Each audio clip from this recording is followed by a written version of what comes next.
Good afternoon, everybody.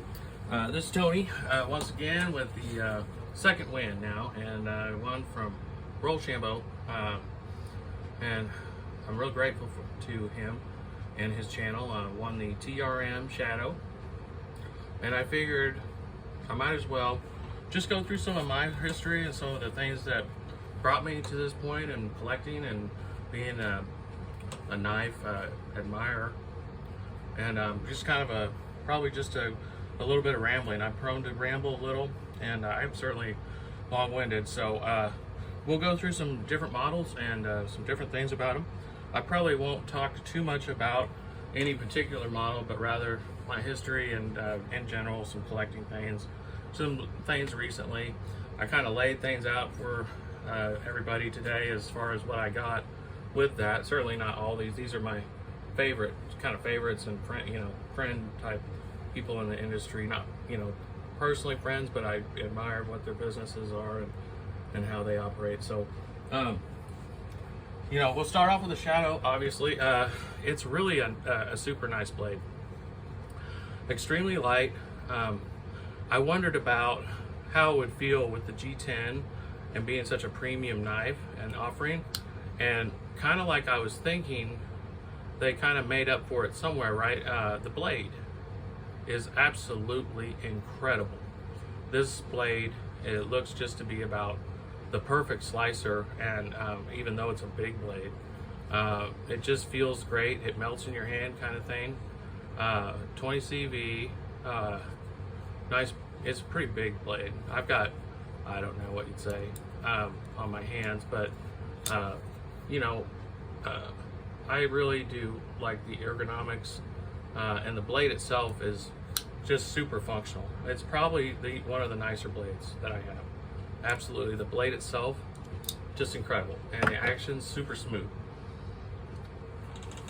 So let's go ahead and talk about this model right here. That's the Pony Stout. I consider myself fortunate to have acquired this. It is another great little blade.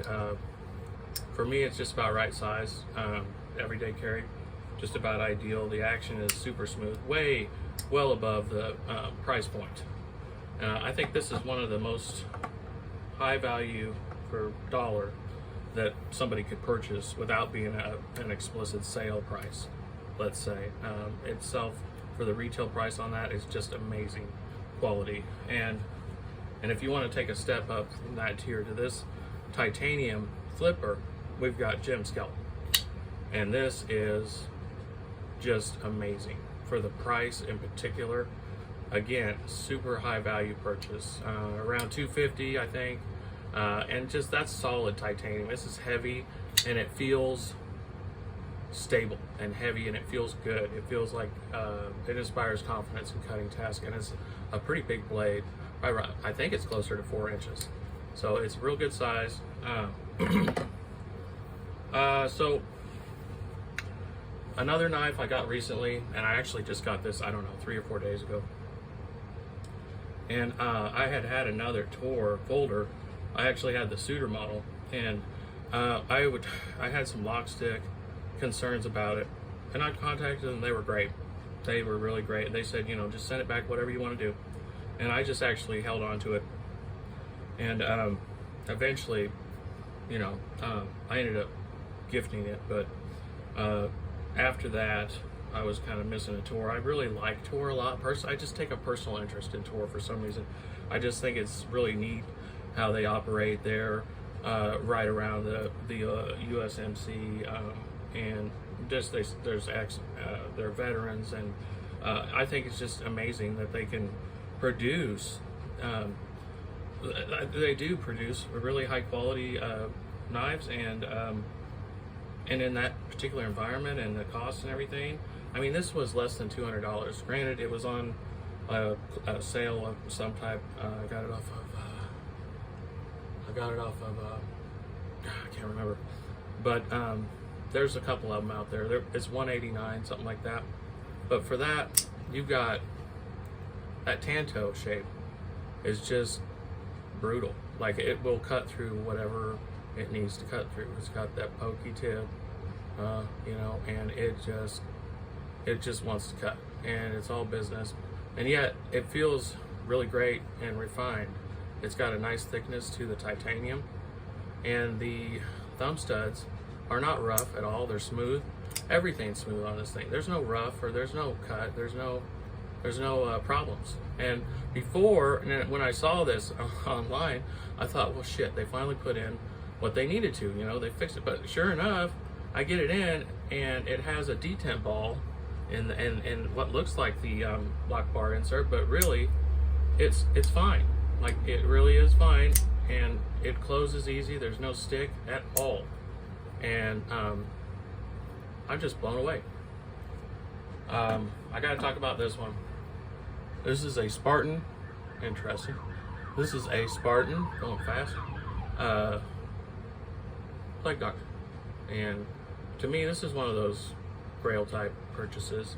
I was excited to be able to get this.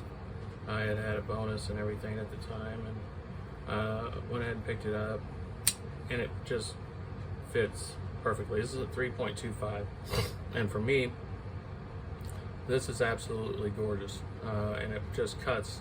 It just performs like a beast. It just fits my hand perfectly, melts in my hand, kind of thing. Really love this thing. Really like the art. Really like Spartan as well. You know, I think I'm gonna see about what do I got now. But yeah, like I said, I just can't say enough good things about Tor. I mean, I just really like the way they operate, the way that the feedback I got from them. I just really particularly like them, and their fixed blades are great. I had a Jank Shank, and like it, got it, and I'll show a couple other fixed blades in the video too today. But I'm gonna pull things out of my collection there. You'll see probably most of it by the time I'm done.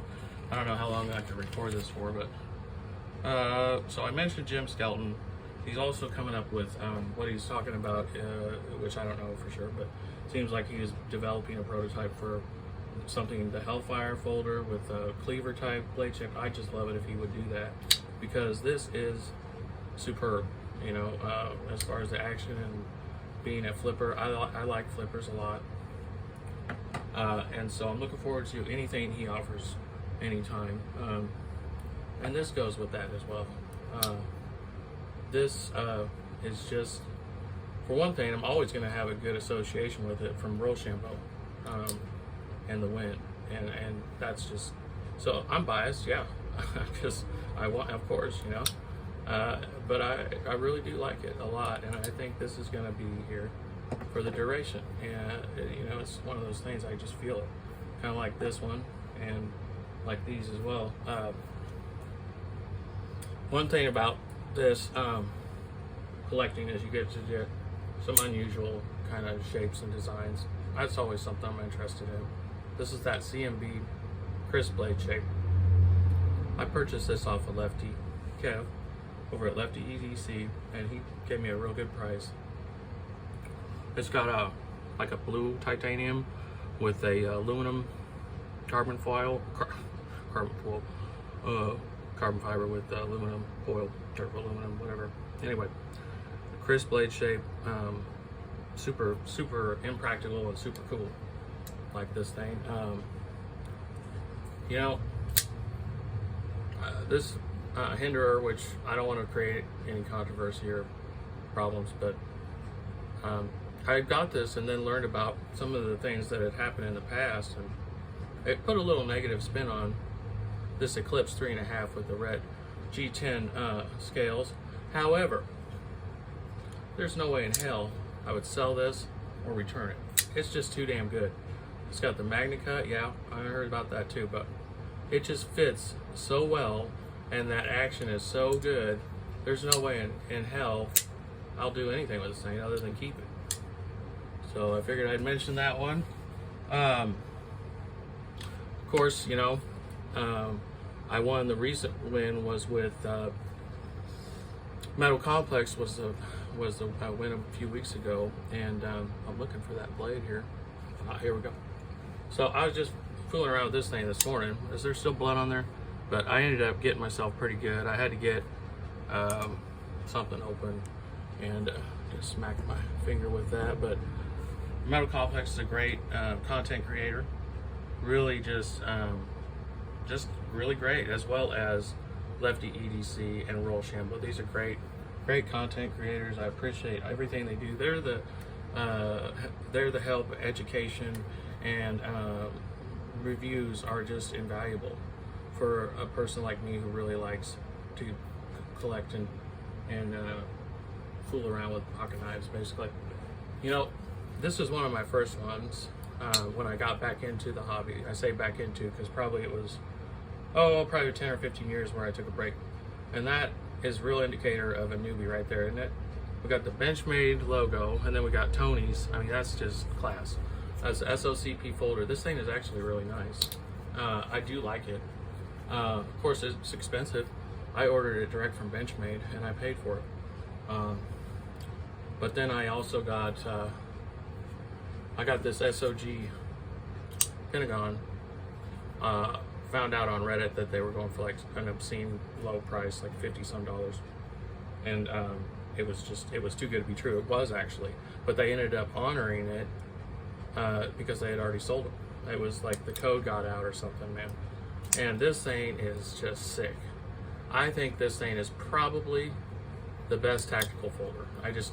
The way it flips out and just the action and everything on it, it blows me out of the water. And I mean, I got the obscene price, but you know, even if I had to pay $150, I'd love to have this thing. If I had to get another one, I would do that.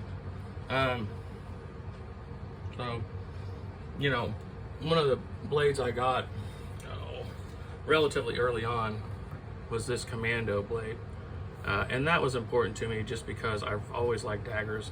And this is just a nice black, you know, this is the Fox knives. It's their, of course I can't think, fair, oh jeez. Yeah, I can't even think right now because of the camera or whatever, but you guys know what I'm saying.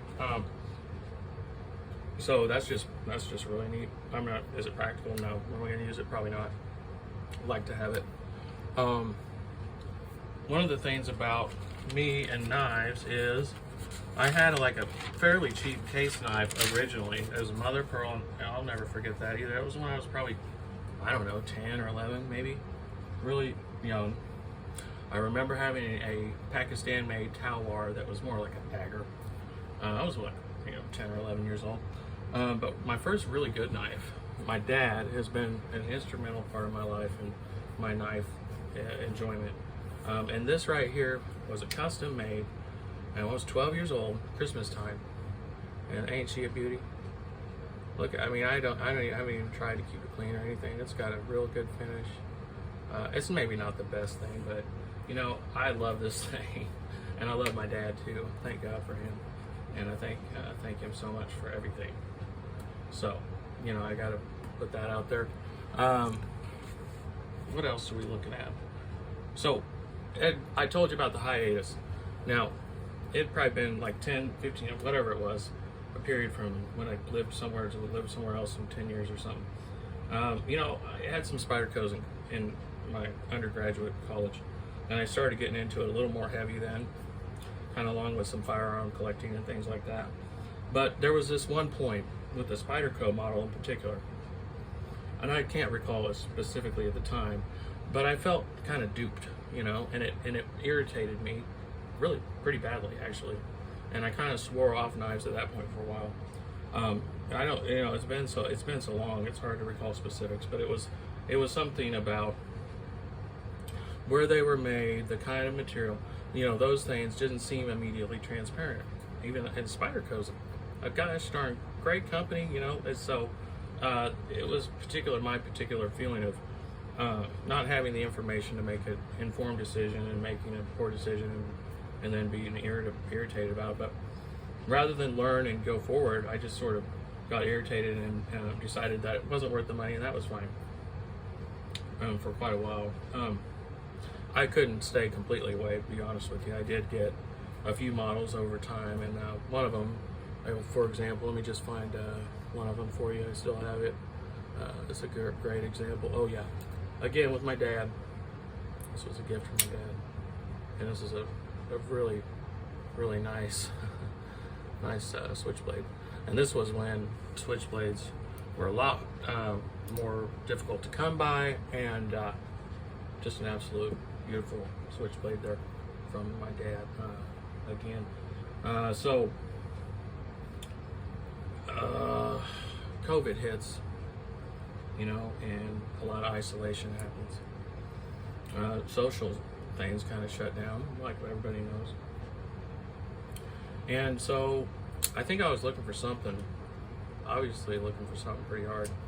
I noticed this thing, picked it up, and this thing kind of beat up now, but it just really kind of got me back in the mindset. And one of my old friends, Mike, he had the paramilitary too, for example, and just really raved on it. And I thought that was cool. And so I started listening to Metal Complex and commenting and getting feedback and talking to folks. And it was really kind of a way for me to reconnect and to have a kind of a social event that was real easy to get to and something I'm definitely interested in. So that's kind of the draw for me after the fact of this interesting shape of this Gerber. And this Gerber's not worth much, but it has an interesting shape. It's pretty unique. The design element's kind of neat. Even though it's beat up right now, at one time it looked fairly good. But I think that's what drew me back in, basically, was the combination of the COVID, having an ability to socialize, and everyday carry itself as a concept. I've always been a person who appreciated a sense of style and individuality. For me, it's not necessarily just the style, it's a sense of identity and defining yourself, who you want to be every day. So, you know, I picked up this Spyderco Shaman, murdered out, got that on their second sale, waited forever, but I did get it there, and I got lucky with this thing. I just absolutely lucked out. You know, I can't complain about that in any kind of way. I do have a fastpack, and this thing is a tool. It works, you know, works good for, I need to cut something, I'll grab it. I like Milwaukee tools, I actually do. So I think it's kind of funny. I think the fastback is probably because it's decent enough to kind of get in the ranks of something to, you know, consider maybe. But it's actually really fine, especially if you're going to do some heavy duty things. This I picked up just purely on a whim. This is well, after Jim, I heard about it from Jim Skeleton. It's got a real thick handle. It's called the Tough Tony. So, you know, I had to have that. Mantis. I remember Mantis back in the day a little bit. But I hadn't even thought about them for years until I saw that. I want to show you guys the one that got me to the tier jumping, or to the, now I'm going to get past the $100 Benchmade concept and actually look out there and say, oh my God, there's so much there, you know. And should I spend that money? Hell no. But you know what? This changed all that. This is the Enrique Pena X Series Swayback. This changed everything. For me, I got it because I had a $100 blade coming to me from Blade HQ, and then I had some extra money, and I put it together with that from my return. I did a return, and I said, well, let's just see what we can get with something, you know. And I've been looking at them and thought they were pretty neat, so I got one, and that was it. I mean, I was amazed, and I kept wanting to pursue them after that more and more. This is one of my real favorites here too. Berg Blades Mini Barber, and just the action on this thing is just indescribably smooth, and even the feeling of the metal and the materials is just extremely smooth, and it's a good feeling, good looking knife. Let's see, what else was I gonna say today about everything? You know, one of my favorite companies is also happens to be WE. I think they have a sense of style. I think they produce things that may not always be a home run, but they're willing to take risk, and I like that. I really dig the different variety out there. Let's see, anything else today? Oh yeah, I can't not mention my QB. This was the QB. I think it was called the Chubby at one time. but it's the camp or something like that now. But this thing is absolutely a perfect little heavy duty cutter. I really do like that a lot. I guess I'm kind of running out of things to say. So I did want to show my other fixed blade that kind of is a nice everyday carry fixed blade that is kind of another grail, because I've been following these guys for 20, maybe 15 years, 20 years, and they produce amazing work. They're very expensive.